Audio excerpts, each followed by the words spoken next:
Podpolianského kraja mám tu Rodárko, kde naozaj ten folklór, muzika vás dovedie do ladu.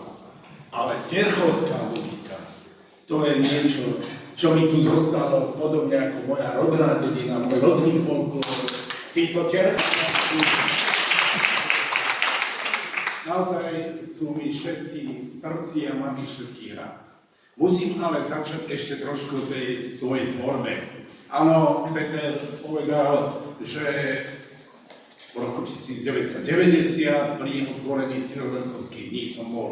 Vtedy som ešte robil v slovenskej televízii a slovenská televízia vysielala priamy prenos. Páter Čabo dal vtedy zákazku do Žiliny jednej videofirme. Samozrejme, oni nemali skúsenosti. Kto kose musel prísť VHS-kou, kamerou a všetky tie akcie, ktoré vtedy prebiehali, to nebola iná akcia, len taká, že je prepáčením omša v kostole. Vždy Cirovetovské dni, aby ste vedeli, ktorí nepoznáte, to je x podujatí za 3 dní. X podujatí. Tak všetky som zdokumentoval. A potom po tých 90. roku, samozrejme, som už fotografoval, bol som pri všetkých možných tých akciách, podujatiach, ktoré boli.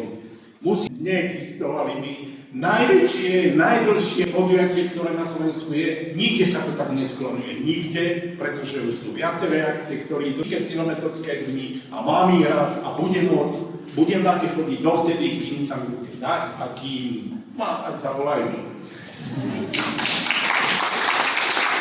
Jedného človeka veru toto podujatie by nebolo. Ja viem, že sa nájdu tí, ktorom je a úctu má vo mne, to je Rudo Patrničiak.